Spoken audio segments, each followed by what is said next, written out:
So the first interpretation of mine mill integration that we're going to tackle is operational integration. And several aspects of operational integration we're going to discuss.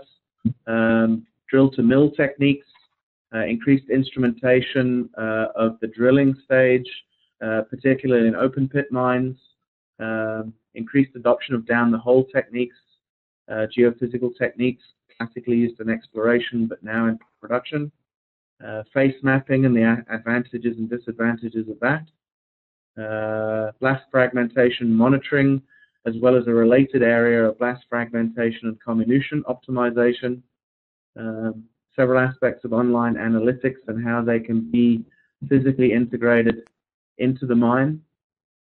A couple of notes on geometallurgical approaches. We must consider at this level of discussion how all of these techniques fit and complement and possibly substitute for traditional grade control and reconciliation techniques, which are widely adopted in the industry. There are systems that exist for those functions, and certainly the idea here is not to displace or eliminate those functions, but simply to complement and improve the quality of data arriving in these functions, which are essentially more management functions than they are technical functions. And similarly with planning, blending, and scheduling. Mine mill is certainly not a substitute for planning, blending, and scheduling. However, the data coming out of mine mill systems certainly assists in improved planning, blending, and scheduling, and can move that activity from an activity based on plan-based information and possibly unrepresentative information, and move that into something that is based on telemetry and more representative measures of the real situation in the mine. And we'll come into that in a little bit more detail later. So starting just with a brief slide on drill-to-mill, a good example is the Aquila system as it's in operation at Highland Valley Copper and other of the large open pit copper mines. It's essentially instrumentation of the drill itself in terms of the drill unit, its operation and production characteristics. It's really a monitoring of the drilling effort, and monitoring of the drilling effort, so drill penetration rates are monitored, and really that assists in optimizing drilling and blasting. The performance of the drill directly relates to both hardness and variations in hardness of the ore that's in the bench or the waste that's in the bench. Monitoring the drilling effort can also give information about frequency and number of joints and fragmentation, early fragmentation information. This drilling effort, a lot of the work that's been done by Aquila and other operations has been using the drilling effort metric coming out of the Aquila system to give information and give direct correlations about the work index. So very early information about processing performance and process parameters can be got as early in the stage as blast hole drilling, bench drilling, and stope drilling. Further interpretation of drill-to-mill, new systems that are available such as laser breakdown spectroscopy, monitoring the chemistry of the drill chips as they come out of the blast hole can give early indication of block grade, i.e. the composite grade of the bench, or with further interpretation, even dilution in the bench, and possible ore waste interfacing within a given blast hole or a given bench. Down-the-hole survey is also a drill-to-mill technique. It can confirm block grade and dilution. Use of down-the-hole survey methods, certainly in open pits, blast hole monitoring is less favored because it's seen as a challenge to productivity. The time required to do down-the-hole surveys of blast holes is considered ineffective, and certainly more automated online strategies such as online assay of the drill chips can overcome that perception of lost productivity in the face of the improved information. A few notes on down-the-hole systems. The advantage of down-the-hole systems as opposed to present strategies in the industry is effectively by use of these indirect methods, geophysical methods, other non-contact methods, is one gets an assay of an increased volume of material compared to either simply assaying the core or taking blast hole samples and assaying in the lab.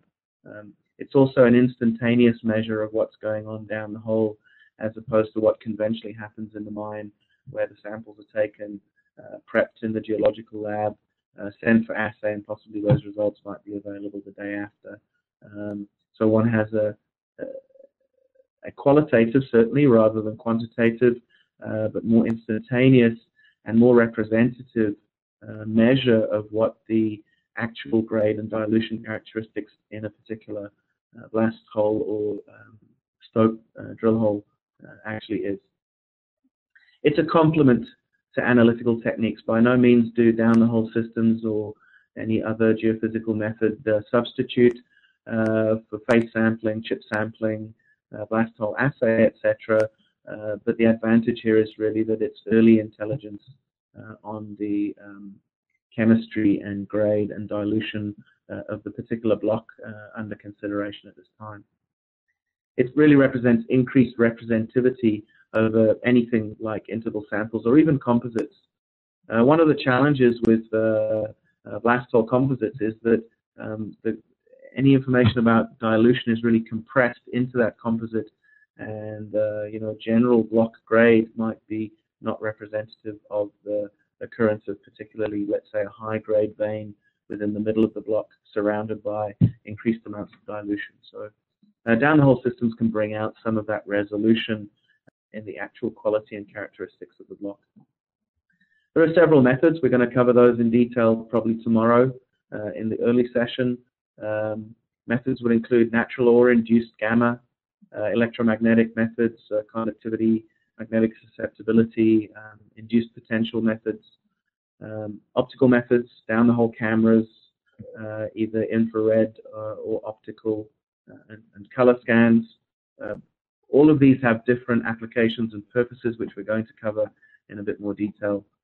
Acoustic, energy dispersive XRF as an analytical technology, and again, either sonar or acoustic methods, giving different qualitative and quantitative information about all physical and chemical characteristics of the ore. Typical information coming out of a downhole survey: rock quality, levels of fragmentation, dilution, as well as chemistry.